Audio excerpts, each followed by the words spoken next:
En el gobierno de Correa, mire, le repito, yo soy muy crítico del gobierno, a mí no me interesa tener un puesto en ningún gobierno. En el gobierno de Correa había el orden que hoy no existe. Y le voy a dar otro ejemplo, rapidísimo. Vaya usted al registro civil, es la misma porquería que era antes del gobierno de Correa. ¿Ya? Apenas se fue Correa, vino Moreno, volvió el desastre en el registro civil. Pregúntele usted a Fausto Cobo, pregúntele al otro policía que han puesto, si conocen algo sobre la clasificación de los presos en razón de edad, sexo, peligrosidad. No lo hacen. No lo hacen. Hay que entender dos cositas que no las sabe Pablo Arosemena. Pablo Arosemena nunca en su vida ha estudiado criminología. Pablo Arosemena nunca en su vida ha estudiado combate al crimen organizado. Sobre esas materias hay un montón de ecuatorianos muy capaces, con estudios en universidades extranjeras, que deberían ser llamados por el presidente Lasso para que formen parte de su gabinete y lo asesoren en este tema. Mire, se olvidan, por ejemplo, que mientras un aparato de cocaína cuesta en el Perú, en las montañas peruanas, entre 800 y 1.200 dólares, cuando llega a Guayaquil cuesta 2.800, pero si ese mismo kilo sale hacia los puertos italianos, a los puertos albaneses, cuesta 56.000 euros. Pero ¿cómo no va a disparar el conflicto en un país en el que no tienes escuelas, en el que no tienes, las pocas escuelas que hay sirven para que los niños sean violados y todo está impune porque la fiscal no investiga nada? Ahí tenemos el caso Ampetra. Tenemos un montón de jóvenes que deambulan buscando empleo de cajero de un supermercado, no encuentran. Tú tienes los parques y las piscinas cerradas. Es decir, no le brindas a la gente ninguna oportunidad real de subsistencia. Y esto evidentemente convierte a los pobres en la materia prima de las cárceles. Esto es importante, Fernando, solamente 30 segundos más. Mira, por favor. Los ricos casi nunca van presos, salvo cuando pelean con otros ricos y pierden.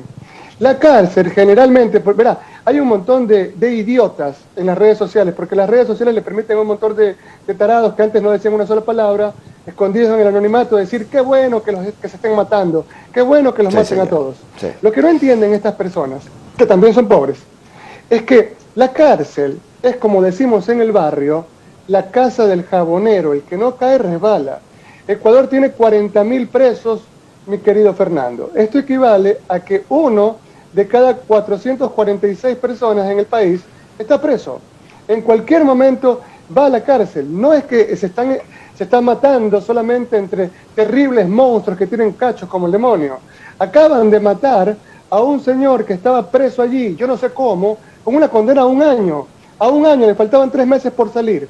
Digo, no hay un solo juez de garantías penitenciarias en el Ecuador que haya entendido que este tipo de situación le permitía mandarlo a que pague prisión domiciliaria. Y sin embargo, llenamos las cárceles y cada preso nos cuesta 500 dólares. Si no tienen idea de cómo gobernar el país, deberían seriamente pedir disculpas y regresar a sus bancos. Trabajemos sobre estas dos ideas que acabas de plantear, Pedro, porque también quiero trabajar contigo el tema del abuso de la prisión preventiva y qué efecto podría tener este tipo de situaciones sobre ellos si es que se observan si es que se observa desde el prisma adecuado y en los puntos adecuados. Y es justamente lo que te quiero preguntar. ¿Te parece? Hemos visto las declaraciones del gobernador Arosemena, hemos visto las declaraciones del presidente Lasso. ¿Te parece que estamos observando los puntos adecuados? Veía un extracto del programa de Carlos Vera anoche en el que decían, ya se empieza a instalar el relato de que esto es muy sencillo resolverlo conceptualmente. Viene desde Bélgica, ya está. Miremos otro lado, hagamos otra cosa. Sí, ya ese cuento de echarle la culpa siempre al que gobernó antes, ya nadie se los cree. Mire, hay un montón de madres de familia que actualmente están siendo torturadas por el gobierno de Guillermo Lasso. Yo estaré el día lunes en Ginebra, en Suiza, denunciando lo que está pasando en Ecuador ante el Consejo de Derechos Humanos de la ONU en mi calidad de secretario de la Federación Nacional de Abogados del Ecuador. ¿Por qué? Porque paran a un funcionario con un megáfono y que se pone a contar números como si fuera una rifa de barrio sobre los nombres de los muertos de la gente que ha sido decapitada en las cárceles. Yo estuve presente, Pedro, estuve en las afueras de la Policía Judicial y déjame decirte, hacía muchos años que yo no estaba en una cobertura tan sobrecogedora como lo que me tocó ver en ese momento. Entonces, imagínese usted, esos muertos, Fernando, no es que nacieron ya con 30 años, con 50 años. Son muertos que fueron niños como usted y como yo. Y que le aseguro que si les podríamos preguntar en un escenario metafísico, ¿no? Si quisieran estar en su puesto o en el mío, pero lo tomarían con los ojos cerrados. Nosotros hemos sido privilegiados porque pudimos habernos ganado el número para estar presos. Y sin embargo estamos aquí hablando de un tema tan doloroso.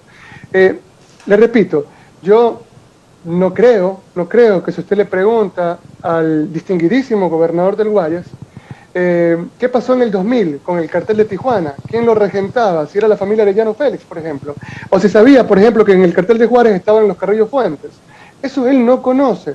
¿Para qué sería importante esto que cualquiera dice, no, pero eso se busca en Google y ya está? No, es importante para entender que en Colombia, en los 90, primero se enfrentaron dos grandes carteles, el cartel de Cali y el cartel de Medellín. Luego surgieron las BACRIM. En segundo lugar, en México, en los 2000, hay un primer enfrentamiento entre los Arellano Félix y la familia Carrillo Fuentes. Y luego, ¿qué pasa? Aparecen la familia Michoacán, el cartel del Golfo, Sinaloa, que es un cartel federado, los Beltrán Leiva y los Zetas. ¿Qué es lo que le estoy diciendo con esto? Que dentro de pocos meses en el Ecuador, las dos bandas que se están enfrentando ahora, que responden a carteles internacionales, que son empleados de carteles internacionales, se van a fragmentar. Chocan y se dispersan. Un montón de microbandas y van a llevar las mismas cosas que están haciendo dentro del penal hacia afuera, mi querido Fernando. Y aquí va a ser muy tarde para que nos pongamos a decir que está bien que los maten a todos porque nos van a estar matando a nosotros afuera de la casa. Claro, claro. Ahora, dicho eso, y de nuevo insistir sobre el tema, ¿dónde están las grietas? ¿Cómo las subsanamos? ¿Cómo las vamos rellenando para poder al menos agenciarnos un camino de entrada a la penitenciaría, Pedro? Porque de verdad que estuve fuera de la penitenciaría y lo que más me llamó la atención es que estaba muy bien dispuesta para nuestras fotos y nuestras cámaras una tremenda tanqueta en la entrada, afuera de la penitenciaría, sí, donde solo había familiares esperando información.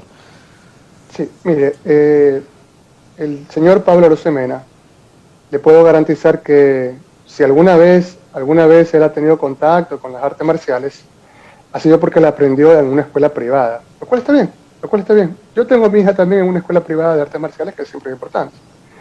Pero los que están presos han aprendido desde muy pequeños, la enorme mayoría, a tener que tirar puñetes en un barrio donde está el fango por todos lados porque no tienen que comer. ¿Ya? Esa gente no, verá, para hablar en lenguajes sencillos, no le come, no le tiene miedo a ninguna tanqueta ni a ningún uniforme. ¿Ya? Hay que estar claro en eso. Tiene que usted primero investigar, aplicar el protocolo de Minnesota para ver cuántas de las personas que han muerto fueron ejecutadas extrajudicialmente. Segundo, ¿cómo es que se soldó el ala 4 del bloque 5 de la penitenciaría del Litoral? ¿Quién lo hizo? O sea, ¿cómo ingresa una máquina de soldar allá? Porque los encerraron, los tenían encerrados, no había escapatoria, y allí ingresaron los otros a hacer una carnicería. ¿Cómo sucede esto si se supone que fuera de los penales hace rato estaba ya bajo control estatal el ingreso y el egreso de artefactos y de instrumentos? No conocer esto y creer que todo se lo puede arreglar como Fausto Cobo creía, como disfrazado de Terminator, es una mamarrachada sin nombre. Luego, cuando se habla de la prisión preventiva en el Ecuador, usted tiene jueces que la dictan como fiscales que la piden y jueces que la dictan como si fuesen boletos de circo. Es como dependiendo siempre, porque sí, generalmente las boletas de privación de preventiva se giran en contra de Juan Piguave, Pedro Granja, de los Rodríguez, de los González, pero nunca de esos apellidos bastante extraños que son los que manejan la patria y las que se la vienen robando en pesos desde 1830. ¿Cómo es posible que se vaya a limitar los efectos de la prisión preventiva y se la pueda entender como una figura de excepcionalidad, cuando el actual fiscal general gana el concurso para ese cargo, tartamudeando y diciendo que la prisión preventiva era la regla general? Entonces, si esta mujer dice eso, evidentemente todos los fiscales van a pensar que esto es verdad.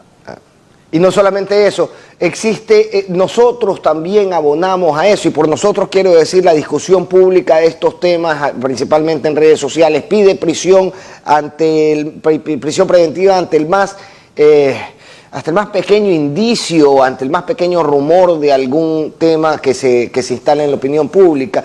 Y hay que hacer entender que este tipo de tragedias nos ayuden a entender que pedir prisión preventiva para todo y para todos puede ocasionar que personas como la que usted acaba de mencionar, Pedro, una persona de mínima peligrosidad, con 1 año de sentencia, 3 meses de salir, termine decapitado adentro de un centro que ya el Estado no controla. En el gobierno de Correa, mire, le repito, yo soy muy crítico del gobierno, a mí no me interesa tener un puesto en ningún gobierno. Pero y bien que lo sea, porque eso lo hace más interesante, Pedro. En el gobierno de Correa había orden. Había el orden que hoy no existe. Y le voy a dar otro ejemplo, rapidísimo. Vaya usted al registro civil, es la misma porquería que era antes del gobierno de Correa. ¿Ya? Apenas se fue Correa, vino Moreno, volvió el desastre en el registro civil. Sí, pregúntele usted a Fausto Cobo, pregúntele al otro policía que han puesto, si conocen algo sobre la clasificación de los presos en razón de edad, sexo, peligrosidad. No lo hacen, no lo hacen. No pueden registrar una simple sentencia de homologación de una adopción en Italia hace más de 3 meses. ¿Ya? No sé qué están esperando. ¿Ya? Si están esperando que yo, no sé, pues que les envíe aplausos, que les envíe un caramelo, no les voy a enviar. Pero así funciona. Pero vamos al tema de fondo, mi querido Fernando. Mire, en el largo plazo, la despenalización de las drogas ilícitas le ofrece a usted la única solución real para acabar con el crimen organizado y la violencia originada por el narcotráfico en Ecuador. Incluso de las drogas duras, Pedro. Incluso de las drogas duras, incluso si las tasas de adicción suben. Y le voy a decir, en el corto y mediano plazo, el gobierno de Guillermo Lasso tendrá que encargarse con sus propias instituciones defectuosas, ¿ok?, mediante reformas que no pueden esperar a que la despenalización ocurra en algún punto nebuloso de la historia, para tratar de cambiar lo que está pasando. Tiene que llevarse a los cabecillas de los principales carteles que manejan el negocio de las drogas ilícitas desde el puerto de Guayaquil a una cárcel de máxima seguridad. La cárcel de Guayaquil debe ser clausurada y puede servir como un museo macabro. Hay un montón de turistas que hacen turismo macabro, van a ir, pueden pagar $10 para la entrada y de esa manera se puede mantener la limpieza de eso como en otros países, ¿ya?, como un museo de la Segunda Guerra Mundial. Pero dentro de esa cárcel hay laberintos ya construidos, en donde tienen las caletas de las armas, donde tienen la droga, donde tienen equipos de comunicación, donde tienen torres de transmisión. Esa cárcel debe ser cerrada. Los presos, por ejemplo, las mulas del narcotráfico, presidente Lasso, se lo suplico, evite que que esta gente crezca. A las mulas del narcotráfico tiene que darles indulto, ¿ya?, para descongestionar nuestro sistema carcelario. No se ve atrapado a todos aquellos presos que están por robarse una gallina. Perdón. No se ve atrapado por su propio discurso político. Se lo señalaba a Correa de narcoterrorista por el indulto a las mulas en la Constituyente. No, aquí Lasso está enfrentando a una organización criminal, ¿ya?, a una organización criminal que tiene más recursos que su propio banco. ¿Ya? Se los estoy diciendo muy en serio. Mire, mi querido Fernando, yo me gano la vida haciendo trabajo sobre el crimen organizado en Italia, ¿ya?, y viajo permanentemente a Alemania, y a otra parte. Yo trabajo sobre estos temas, ¿ya? No, lo último que aceptaría sería trabajar para el gobierno de Guillermo Lasso. Pero le doy un consejo gratuito, ¿ya? No sabe a qué se está enfrentando, ¿ya? O en este momento arma una reforma policial. No puede ser que alguien que termina condecorando a su propio marido esté allí tranquilamente, ¿sí?, siendo el capo máximo de nuestras fuerzas policiales. No, hay que reformar la institución policial, ¿sí? Hay que armar una verdadera policía penitenciaria. Hay que entender, presidente Lasso, usted tiene 62 trabajadores sociales en todas las cárceles del Ecuador. Hay más cárceles que trabajadores sociales, ¿sí? Continuemos.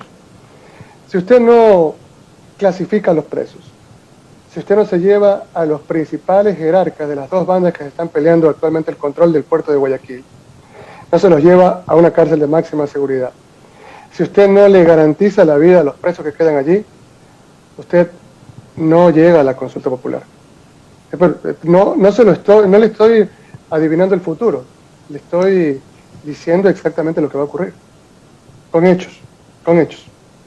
Luego, Ahora, tomar el plan Colombia o tomar la iniciativa Mérida como el catálogo para que nosotros podamos vencer al narcotráfico, lo único que nos va a llevar es a una guerra de 10, 20 años, una guerra abierta, en la que la ya paupérrima economía ecuatoriana se va a caer a pedazos todavía más.